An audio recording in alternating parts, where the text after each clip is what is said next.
courte convocation parce que j'ai lu le journal ce matin, le journal de la Voix de l'Est, et je veux dire que je suis très déçu du reportage qui a été fait par la Voix de l'Est et donc spécifiquement par M. Laliberté. Je vais vous expliquer pourquoi.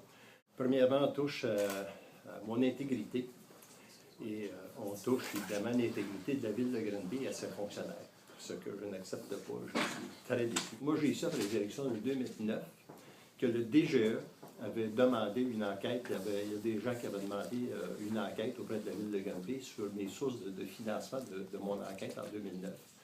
Des documents qui ont été fournis par la ville de Granby, par le directeur des finances, au DGE, qu'on a fourni l'ensemble de mes dépenses électorales et de mes sources de revenus qui ont été vérifiées et on n'a jamais eu de nouvelles et ça fait 4 ans de ça. Alors, je présume que s'il y avait eu quelques modalités où il y avait eu du financement illégal d'une manière ou d'une autre, probablement que je ne serais pas en train de vous parler parce que j'aurais été destitué de mon poste, ou à tout le moins, il y aurait eu une enquête sur moi qu'on m'aurait rencontré concernant le financement, ce qui n'a jamais été fait depuis 2009. Deuxièmement, dans l'article, il est spécifié que dans les dernières semaines, premièrement, que j'avais été rencontré par les policiers de l'UPAC. C'est faux. Je n'ai jamais été rencontré par les policiers de l'UPAC. Et si c'est le cas, qu'on me donne la date que j'ai été enquêté, parce que je n'ai jamais été enquêté, comme de toute façon, dernièrement, il était spécifié aussi dans l'article que dans les dernières semaines, que l'UPAC était revenu à la ville de Granby, ce qui est complètement nié. J'ai un rapport que je vais rendre public, et la raison pour laquelle je vais le rendre public, qu'on ne fait pas habituellement, c'est que l'UPAC est venu ici, pas pour faire une enquête, l'UPAC est venu ici le 17 octobre, pour voir la façon que la ville de Granby fonctionnait, et c'est ce qu'ils ont fait pour toutes les villes de 20 000 habitants et plus. Le compte rendu du directeur général suite à la réunion qu'il y a eu le 17 octobre, et moi je vais donner des noms comparativement à d'autres qui lancent à peu près n'importe quoi. Il y a un monsieur Jacques Tanguay, qui est l'analyste enquêteur de l'UPAC, et une madame Karine Vincelette, qui est une analyste enquêteur de l'UPAC, qui a assisté à une réunion le 17 octobre en présence de Michel Pinault, le directeur général, Jean-Pierre Renaud, le DGA puis le directeur du service des finances, Daniel Surprenant, qui est directeur des services techniques, et M. Jacques Babin, qui est chef de la division des approvisionnements, qui s'occupe évidemment pour scanner des soumissions.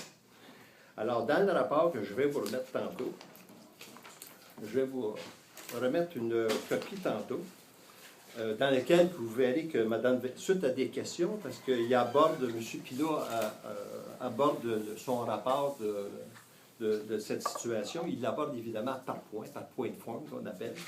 Et puis un point de forme numéro 10, suite à des questions qu'il y a eu autour de la table, réunion à laquelle, en passant, je n'ai pas assisté et je n'ai jamais été enquêté par des policiers de l'UPAC, jamais.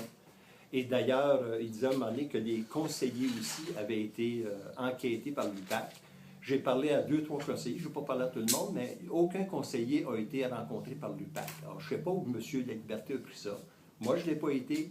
La ville de Granby ne l'a pas été, à part d'avoir une réunion d'information sur les pratiques de la ville de Granby. Puis il y a Mme Vincent qui dit, Mme Vincent souligne l'excellence de cette analyse faite par la ville de Granby et mentionne que cela répond d'emblée à plusieurs de leurs questions. Et à la fin du rapport, M. Tanguay, l'inspecteur de l'UPAC, après la rencontre qu'il y a eu, et tous les rapports qu'on a déposés et envoyés à l'UPAC pour analyse, M. Tanguay conclut en mentionnant qu'il est agréablement surpris par le travail fait par la ville de Granby en matière de détection et de prévention de la corruption. Il n'a pas vu souvent ce genre d'effort dans les autres villes. Il termine en confirmant que tout est bien géré à Granby. Alors, on va comprendre à un moment donné que ça prend beaucoup de rigueur journalistique quand on fait ces choses-là. Actuellement, ce que ça fait, on sort un article comme ça, et puis on n'a pas plus de preuves que ça. Il y a des faussetés qui sont là, ils n'ont pas été vérifiés. Il n'y a personne de l'UPAC qui ont été contactés pour savoir si c'était vrai ou si c'était pas vrai. Ce que je sache, c'est pas marqué dans le journal, c'est juste des écrits du journal. Ça, ce qui fait qu'à ce moment-là, moi, je me retrouve dans une position de défense. Alors, j'ai appelé le président de la Voix de l'Est, puis j'ai dit à un moment donné, puis j'ai mentionné très clairement mon mécontentement